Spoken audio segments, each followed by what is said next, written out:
Welcome back to another personal development video.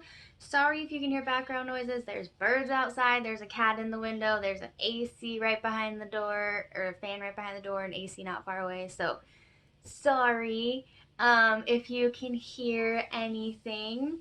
And I was gonna do my hair for you guys today, like curl it and make it pretty, but that's just not a priority right now. So this is what we're working with.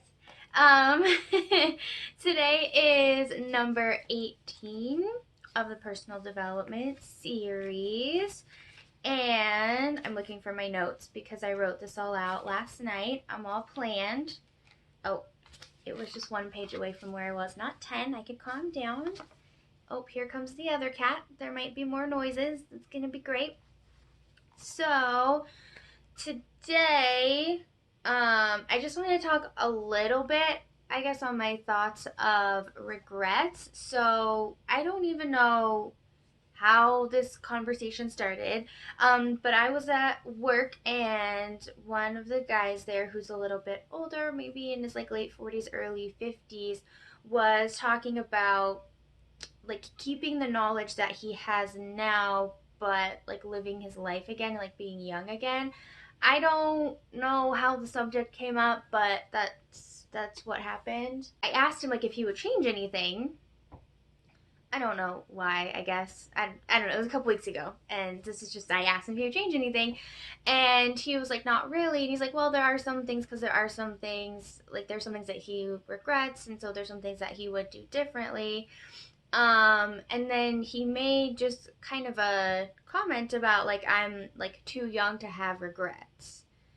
And I don't remember exactly what I said. I said something along the lines of like, well, I mean, I've had some, but I just like choose not to regret things. But I just like it just got my wheels kind of turning. And so it was just something I kind of wanted to talk about today.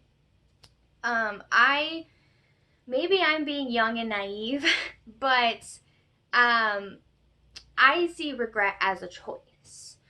You can choose to regret things or you can choose to not regret things. I think it's absolutely within our power whether we regret or not. There are absolutely things that I have regretted in my past. Hi, Edgar. There are some things that's like I like regret doing that, or I regret not doing that, or should have done that, or shouldn't have done that, or whatever. And I just spend a lot of time kicking myself for it. And I already beat myself up enough. I'm getting better. But I don't need to add on to that anymore. But I have regret things. And I don't really know when this shifted. But I chose not to. I just kind of realized that like I have the choice of I can regret this thing, which has a very negative feeling attached to it, and feels like you're always being pulled into the past, and you're always thinking about this thing, and you're always like, and it's not, I guess, obviously, it's not like an always thing, like you don't always think about the things that you regret, but when those things come up, they just have this negative connotation. And for me, it's kind of something that, like, it seems like something that like you can't move past.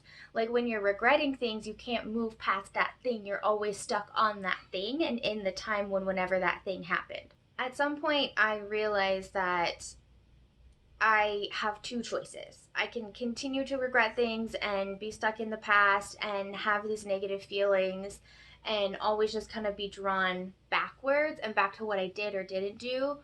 Or I can accept what was done or what wasn't done and take the lesson from it and move on. I can't go back and change what happened. Nobody can ever go back and change what happened. Like that's not an option that any of us has.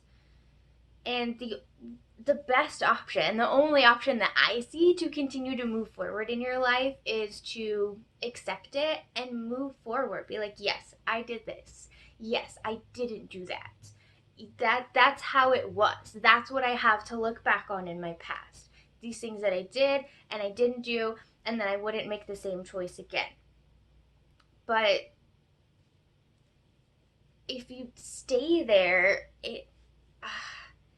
it just, I don't know, it's just such a bad feeling. And so when you're like that's what I did, that's what I didn't do, and you move forward, you take the lesson from it. You're like, you know what, next time I would make this different choice. Or if I had a situation like this come up again, I would make this choice, you know? And you can take that lesson and take that growth, because we don't grow, we don't become like not different people, we don't like become better versions of ourselves without learning these lessons. And so if you stay, the way I see it is, if I stay stuck in regret, I don't take the lesson. I just take the like wishing something different had happened, instead of taking that lesson and taking it to grow and move forward in my life and in my own development. And so that's why I just got to a point where I realized that, and I've chosen to accept what has happened, accept what I've done, and move forward with it. So I don't think that I'm too young for regrets. I don't think that anyone is too young for regrets. I really do see it as a choice of I can regret or I cannot regret, and I choose to not. The last thing that I had written down, just the last sentence here, was seeing things as a regret makes me think, look at how I messed up, versus seeing things as the lesson makes me think, look at what I know now. So that's the last thing that I had written down. That is all I had for today, just kind of what I learned, I guess, or like the perspective that I have on regrets. Let me know how you see regrets too, or if you've changed it and you don't have any either. I would love to know. I hope you guys have a great night and a wonderful weekend. Bye from the cats as well. You can see Flash, Edgar's hiding behind the scenes. And I will see you guys next Friday.